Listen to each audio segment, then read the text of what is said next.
Different title ಯಾಕಂತ ಹೇಳಿದ್ರೆ cinema ಯಾವಾಗಲೂ ಅಟ್ರಾಕ್ಟ್ ಮಾಡೋದೇ ಆ ಟೈಟಲ್ ಮೂಲಕ ಏನು ಎತ್ತ ಅನ್ನೋಂಥದ್ದು. ಯಾವಾಗಲೂ ರಾಜ್ ಬಿ ಶೆಟ್ಟಿ ಇರ್ಬೋದು, ಆ ಶೆಟ್ಟರ್ ಗ್ಯಾಂಗ್ ಬರ್ತಾ ಇದೆ, ಆ ಸಿನಿಮಾ ತೊಗೊಂಡು ಬರ್ತಾ ಇದ್ದಾರೆ ಇಂಡಸ್ಟ್ರಿಗೆ ಅಂತ ಹೇಳಿದಾಗ ಏನೋ ಬಿಗ್ ಇಂಪ್ಯಾಕ್ಟ್ ಮಾಡ್ತಾರೆ, ಮತ್ತೆ ಬಾಕ್ಸ್ ಆಫೀಸ್ ಮೊದಲಿನ ಥರ ಆಗುತ್ತೆ ಅನ್ನೋವಂಥದ್ದು ನಂಬಿಕೆ ಎಲ್ಲ ಈಗಾಗಲೇ ಬಂದಿರೋವಂಥದ್ದು. ಇವಾರ್ದು ಲೈಕ್ ಟರ್ನಿಂಗ್ ಪಾಯಿಂಟ್ ಅಂತ ಹೇಳ್ಬೋದು. ಯಾಕಂದರೆ ಕನ್ನಡ ಚಿತ್ರರಂಗ ಒಂದು ರೀತಿಯಲ್ಲಿ ಕೆಳಗೆ ಹೀಗೆ ಆಗ್ತಾಯಿತ್ತು, ಅಪ್ ಆ್ಯಂಡ್ ಡೌನ್ ಆಗುವಂಥ ಸಂದರ್ಭದಲ್ಲಿ ನಿಮ್ಮ ಸಿನಿಮಾಗಳು ಬಂದವು. ಕನ್ನಡ ಚಿತ್ರರಂಗ ಈಗ ಸ್ಟೇಬಲ್ ಆಗಿ ಇರುವಂಥದ್ದು, ಎಕನಾಮಿ ಕೂಡ. ಸೊ ಆ ನಂಬಿಕೆ ಮತ್ತೆ ಈ ಸಿನಿಮಾ ಮೂಲಕ ಉಳಿಸ್ಕೊಳ್ತೀರಾ? ಗೊತ್ತಿಲ್ಲ, ಬಟ್ ಉಳಿಸ್ಕೊಳ್ಳೋವಂಥ ಪ್ರಯತ್ನನೇ. ಅಂದರೆ ಆ ನಂಬಿಕೆ ಅಲ್ಲ, ಒಳ್ಳೆ ಸಿನಿಮಾ ಮಾಡ್ತೀವಿ ಅನ್ನೋದಷ್ಟೇ ನಂಬಿಕೆ. ಈಗ ನಾ ಸ್ವಾತಿ ಮುತ್ತಿನ ಮಳೆಯೇ ರೂಪಾಂತರ ಅಂತ 2 ಸಿನಿಮಾ ಮಾಡಿದೆ, ಅದೇನು ಬಾಕ್ಸ್ ಆಫೀಸ್ ಏನೂ ಆಗಿಲ್ಲ. ಬಟ್ ಆ 2 ಸಿನಿಮಾಗಳು ಕೂಡ ನನಗೆ ಬಹಳ ಫೇವ್ರೇಟ್ ಆದಂಥ ಸಿನಿಮಾ. ಬಟ್ ಈ ಸಿನಿಮಾ ನನಗೆ ಫೇವ್ರೇಟು ಹೌದು, ಜೊತೆಗೆ ಜನಗಳನ್ನು ತುಂಬ ಎಂಟರ್ಟೈನ್ ಮಾಡುವಂಥ, ತುಂಬ ನಗಿಸೋವಂಥ ಸಿನಿಮಾ.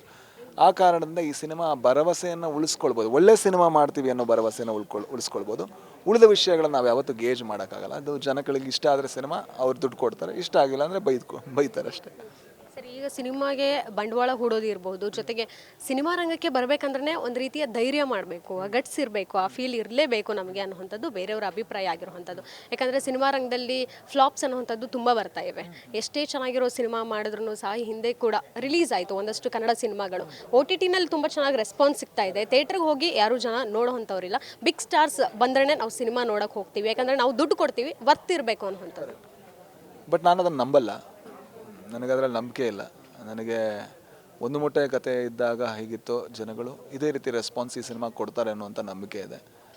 ಯಾಕಂದರೆ ಒಳ್ಳೆ ಸಿನಿಮಾ, ಆ ಒಳ್ಳೆ ಸಿನಿಮಾ ಅಂತ ನಾವು ಹೇಗೆ ನಂಬಿಸೋದು, ಟ್ರೈಲರಲ್ಲೂ ಕೂಡ ಆ ನಂಬಿಕೆಯನ್ನು ಕೊಡಬೇಕು. ಜೊತೆಗೆ ಆ ಫಸ್ಟ್ ಶೋ ಬಂದಾಗ ಜನಗಳಿಗೆ ಆ ಎಕ್ಸ್ಪೀರಿಯನ್ಸ್ ದಾಟಬೇಕು. ಸೊ ಆ ಎಕ್ಸ್ಪೀರಿಯನ್ಸ್ ದಾಟಿದ್ರೆ ಐ ಥಿಂಕ್ ಜನ ತುಂಬ ಒಪ್ಕೋತಾರೆ. ಅಂದರೆ ನಮ್ಮಲ್ಲಿ ಕೆಲವು ಒಳ್ಳೆ ಸಿನಿಮಾಗಳಿದೆ, ಇಲ್ಲ ಅಂತಲ್ಲ, ಬಟ್ ಆದರೆ ಕಂಪ್ಲೀಟ್ ಒಂದು ಎಕ್ಸ್ಪೀರಿಯನ್ಸ್ ಕೊಡೋದ್ರಲ್ಲಿ ನಾವೆಲ್ಲೋ ಒಂದು ಕಡೆ ಹಿಂದೆ ಜಾಡ್ತಾ ಇದ್ದೀವಿ ಅಂತ ನನಗೆ ಅನ್ನಿಸ್ತಾ ಇದೆ. ಆ ಕಂಪ್ಲೀಟ್ ಎಕ್ಸ್ಪೀರಿಯನ್ಸ್ ಸಿಕ್ಕಿದಾಗ ಜನರ ರೆಸ್ಪಾನ್ಸ್ ಇನ್ನೂ ಸ್ಟ್ರಾಂಗ್ ಆಗಿರುತ್ತೆ ಅಂತ. ನೋಡೋಣ, ನಾವೇನು ಅಂದ್ಕೊಂಡಿದ್ದೀವಿ ಸತ್ಯನ ಸುಳ್ಳು ಅಂತ ಗೊತ್ತಾಗುತ್ತೆ.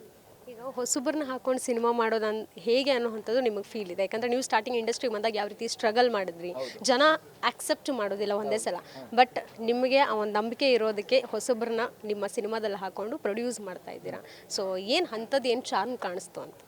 ಐ ಥಿಂಕ್ ಸ್ಕ್ರಿಪ್ಟ್ ಅದಕ್ಕಿಂತ ದೊಡ್ಡ ಚಾರ್ಮ್ ಯಾವತ್ತೂ ಏನೂ ಇರೋಕ್ಕೆ ಸಾಧ್ಯ ಇಲ್ಲ. ನಾನೊಬ್ಬ ಬರಹಗಾರನಾಗಿ ನನ್ನ ನಗಿಸೋವಂಥ ಒಂದು ಸ್ಕ್ರಿಪ್ಟ್ ಸಿಕ್ಕಿದಾಗ ಮಾಡಲೇಬೇಕು ಅಂತ ಅನಿಸುತ್ತೆ.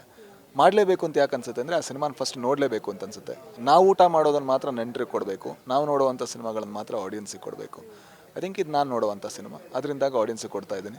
ಹೊಸಬರು ಹಳಬರು ಆ ಥರದ ಭೇದ ಭಾವ ಆಡಿಯನ್ಸ್ಗಿದೆ ಅಂತ ಅನಿಸಲ್ಲ. ಒಂದು ಮೊಟ್ಟೆ ಕತೆ ಪೋಸ್ಟ್ರಲ್ಲಿ ಯಾವುದೇ ಕಲರ್ ಇರಲಿಲ್ಲ, ಟ್ರೈಲರಲ್ಲಿ ಯಾವುದೇ ಕಲರ್ ಇರಲಿಲ್ಲ, ತುಂಬ ಸಿಂಪಲ್ ಆಗಿತ್ತು. ಆ ಪಾತ್ರಗಳು ಕೂಡ ಹಾಗೆ, ಬಟ್ ಜನಗಳಿಗಾದರೂ ಕನೆಕ್ಟ್ ಆಯಿತು. ಯಾಕೆ ಯಾವುದೋ ಒಂದು ಹೊಸತನ ಅವ್ರು ನೋಡಿದ್ರು ಅಷ್ಟೇ. ಈಗಲೂ ಅದು ಸತ್ಯ, ಯಾವಾಗಲೂ ಸತ್ಯ, ಅದೇ ಸಾರ್ವಕಾಲಿಕ ಸತ್ಯ ಅಂತ ನಾನು ಭಾವಿಸ್ತೇನೆ.